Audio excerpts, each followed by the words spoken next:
Shalom, shalom, frères et sœurs en Christ, et bienvenue à la rhapsodie du jeudi 15 juillet 2021. Rhapsodie écrite par le pasteur Christoya Kilomé, et la lecture vous est offerte par les vérités de l'Évangile. Le thème d'aujourd'hui est « Connaissez et marchez dans la vérité ». Et le verset est 1 Timothée 6, verset 12, qui se lit comme suite. Combat le bon combat de la foi. Saisis la vie éternelle, à laquelle tu as été appelé, et pour laquelle tu as fait une belle confession, en présence d'un grand nombre de témoins. Fin du verset. Le pasteur Christ dit, dans 2 Jean 1, verset 1, la Bible dit, « L'ancien acquéria l'élu et à ses enfants, que j'aime dans la vérité.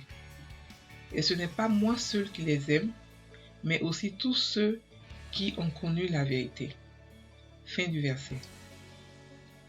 Personne n'a jamais écrit autant à propos de la vérité et sur l'usage de ce mot comme Jean. Pourquoi était-il si désireux d'en parler? Et était-il si conscient de la vérité? Il a compris ceci lorsque Jésus a dit « Je suis le chemin, la vérité et la vie ». Jean 14, verset 6. Aucun des autres écrivains des évangiles n'a cité Jésus à ce sujet. Mais pour Jean, c'était très important. Dans 3 Jean 1, verset 1, il dit « L'ancien Agaius, le bien-aimé que j'aime dans la vérité ». Ici, Jean appelle l'évangile de Christ la vérité. La vérité est la réalité. La parole de Dieu qui nous a été donnée est vérité. Jean 17, verset 17 dit « Ta parole est la vérité ». Sa parole est vérité. Vous pouvez être aussi prospère et en bonne santé et réussir autant que vous le souhaitez. Ce dont vous avez besoin, c'est de discipliner votre pensée afin de toujours rester sur la vérité de la parole de Dieu. Peu importe ce que vous entendez ou ce qu'on vous rapporte à propos de votre santé, famille, finances, affaires, etc. Tant que cela n'est pas conforme à la vérité de Dieu, ce n'est pas un facteur. La vérité n'a rien à voir avec les signes physiques ou les perceptions sensorielles. Lorsque vous connaissez la vérité, par exemple, vous ne serez pas perturbé si le diable vous disait que vous allez mourir du cancer ou d'une quelconque maladie. Lorsqu'il vous chuchote de telles pensées, faites taire sa voix en répondant avec la vérité de Jésus. L'esprit de celui qui a ressuscité Jésus d'entre les morts habite en moi. Il a rendu la vie à mon corps mortel. Le Saint-Esprit veille sur mon corps. Alléluia. C'est ça. Marchez dans la vérité. Il y a des choses que vous devez complètement rejeter dans votre vie. Tout ce qui ne vient pas de Dieu. Parce que vous êtes contraint par la connaissance de la vérité. Gloire à son nom pour toujours. Fin de la rhapsodie. Alléluia. Le pasteur qui aujourd'hui nous parle d'un thème vraiment important qui est la vérité. Il explique que la parole de Dieu est la vérité. Et nous devons marcher dans cette parole-là.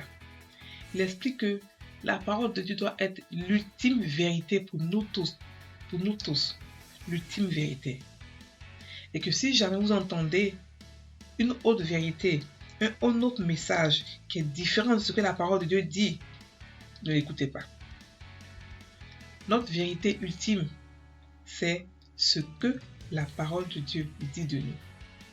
Il explique que Jean, qui a écrit le livre de Jean et de l'Apocalypse, 1 Jean et 2 Jean, 3 Jean, a parlé de la vérité plus que tous les autres apôtres parce qu'il a compris. Lorsque Jésus a dit « Je suis le chemin, la vérité et la vie », il a compris la révélation qui était derrière cette parole. Il a compris à quel point Dieu était la vérité et sa parole était la vérité. Il a compris ça. C'est pour cela qu'aucun autre écrivain n'a parlé de la vérité comme Jean.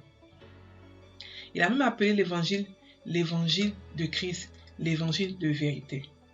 Parce qu'il a compris que la parole de Dieu est vérité. Dieu n'est pas un homme pour mentir. Dieu n'est pas un homme pour mentir, pour se repentir. Lorsqu'il dit que c'est rouge, c'est forcément rouge. Et même si ça ne l'est pas, ça devient rouge. Parce que c'est Dieu. Il n'est pas le diable pour mentir, pour tourner, pour façonner des choses. Il ne doit à personne, il n'a aucun compte à rendre à qui que ce soit. Sa parole est la vérité. Il faudrait que nous sachions, nous chrétiens, que sa parole est le dernier mot dans notre vie, pour nos finances, pour notre santé, pour tout ce que nous sommes.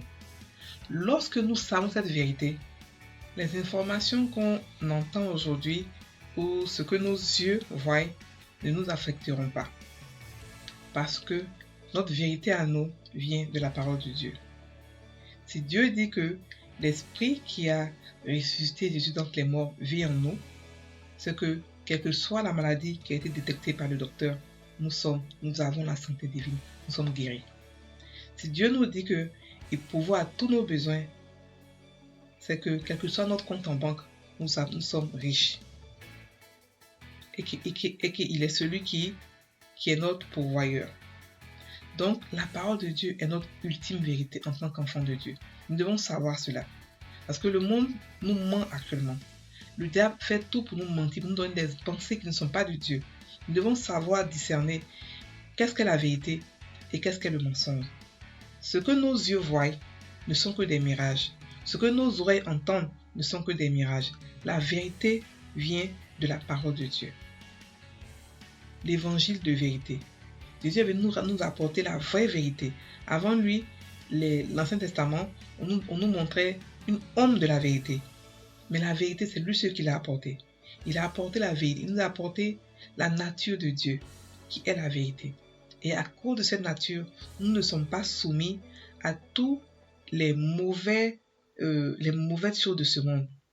Nous sommes soumis à seulement la vérité de Dieu. La vérité dit que nous avons la nature de Dieu. Nous ne pouvons pas tomber malades. Nous ne pouvons pas être malades. Nous avons la santé divine. La vérité dit que nous sommes prospères. La vérité dit que nous avons l'autorité sur Satan. La vérité dit que le nom de Jésus est au-dessus de tout et que nous pouvons l'utiliser. Nous avons le droit de l'utiliser pour commander les choses, pour guérir les malades, pour chasser les démons, pour faire plein de choses. C'est ça la vérité. C'est ça la vérité. Donc frères et sœurs, ne vous laissez pas berner par ce que vous voyez. Ne vous laissez pas berner par ce que vous entendez. Mais soyez soumis à la parole de la vérité qui est l'évangile. Nous allons maintenant prendre la prière. Répétez après moi. La vérité de Dieu est révélée dans mon esprit. Et je marche dans la vérité. Je suis devenu un avec la vérité.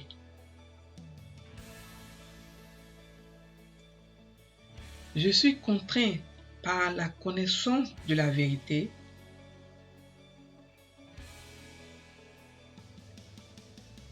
à marcher dans la volonté parfaite de Dieu pour ma vie et établir sa justice sur la terre. Au nom de Jésus. Amen. Passez une excellente journée, frères et sœurs en Christ. Soyez bénis.